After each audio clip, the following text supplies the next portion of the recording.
بسم الله الرحمن الرحيم جمهورية فدرالك ee Soomaaliya shirka nabadda Hobyo ee beelaha Habargidir taariikh 27kii bishii 8aad sanadka 2019 ujeedo war saxaafadeed sida la wada ogsoon yahay shirka nabadda ee Hobyo wuxuu soo maray heerar kala duwan sida abaabulka bulshada waqtiyeynta shirka wada hadalka beelaha iyo iscafintooda diyaarinta iyo ansixinta xeerarka ay ku dhaqmayso beeshu iyo xulidda xubnaha golaha hogaaminta ee beesha haddaba maanta oo ay taariikhdu tahay 27kii bishii 8aad sanadka 2019 guddiga farsamada ee shirka Hobyo wuxuu go'aamiyay in shirka nabadda Hobyo la soo gabagabayn doono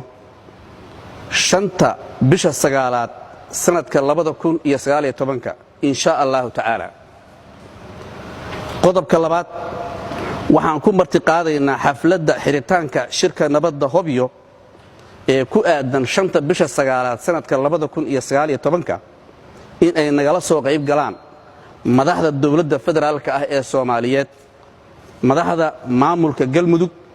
guddiga dib u heshiisiinta Galmudug hoggaanka dhaqanka ee beelaha Soomaaliyeed iyo wakiilada beesha caalamka ee daneeya geedi socodka nabadeynta Soomaaliyeed qodobka saddexaad waxaan ugu baaqaynaa dhinacyada isku haya arrimaha maamul u dhisidda iyo gogosha nabadeynta ee Galmudug ee ku sugan magaalada madaxda Dhuusamareeb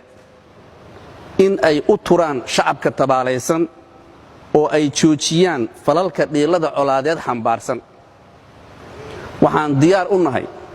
in aan ka qayb qaadanno kaalinteena nooga aadan nabadeynta beelaha Galmudug wabillahi tawfiiq adinku aad u mahadsan bahda saxaafadda iyo dhammaan ummadda Soomaaliyeed inaan markaan fursadda su'aalaha idinkaga jawaabo aad u baahan tihiin inaad na weydiisaan gudoomiyaha guddiga farsamada ee shirka mudane gudoomiye Cabdi Faarax Jaamac Cabdi Dheere gudoomiye soo dhaw sida uu sheegay afayeenka shirka nabadeynta Hobyo shirkaas jaraa'idoo maanta aan qabanay wuxuu ku saabsan yahay qodobada uu noo akhriyay aad ugu mahadsan yahay adinkuna aad ugu mahadsan tihiin waxaan rajaynaynaa haddii alla idmo sidaas uu u qoran yahay war saxaafadeedkaasi inay arrimaha u dhacaan dadka aan ku marti qaadnay oo kala duwanna ay ka soo qayb galaan hore waxaad u shaaciseen gudoomiye in sabtida la soo dhaafay ay ka bilaabanayso xilliga ergooyinka ama guddiga shirkan laga soo xulayo ay bilaabanayso ilaa hadda maxaa ka soo qadaranaya arrintaas way jirtaa sidaas aad u sheegteen sabtigii baan ballaminay waa iska garanaysaa markii arrin la guda galo waxaa ka yimaada arrimo dib u dhacaya iyo mataqaana xulid dadka la xulayo qofka uu ka mudan yahay la xulayo marka sidaa darteed ayay dib ugu dhacday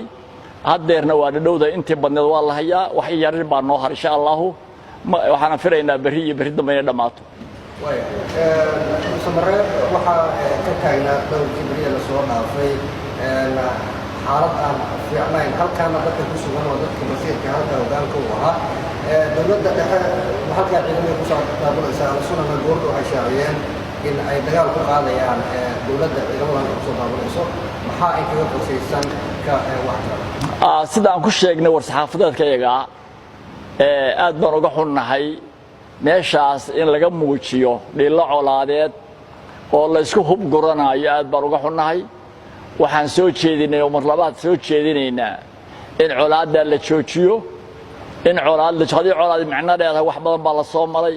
waxaan soo jeedinaynaa in la joojiyo colaadda badan oo meesha laga abaabulayo laguna bedelo wada hadal lagu bedelo oo loo naxariisto dadka shacabka oo meesha jooga qaybaha arrintaas kaga qayb galay arrintaas qayb baan ka nahay waxaana diyaar u nahay inaan dhex galno oo wax ka qabanno sidaas darteed hal la joojiyo arrimaha colaadeed ee la abaabulayo laga faa'iidimayo qasaara ka imaanaysa hadda ka horna waa ka talinay marka waxaan soo jeedinaynaa wada hadal iyo heshiis lagu bedelo gabadhada shirka sida hore saxafiyiinta ku shaacsan waxaad ka cusubteen madax kala duwan iyo marti sharaf kale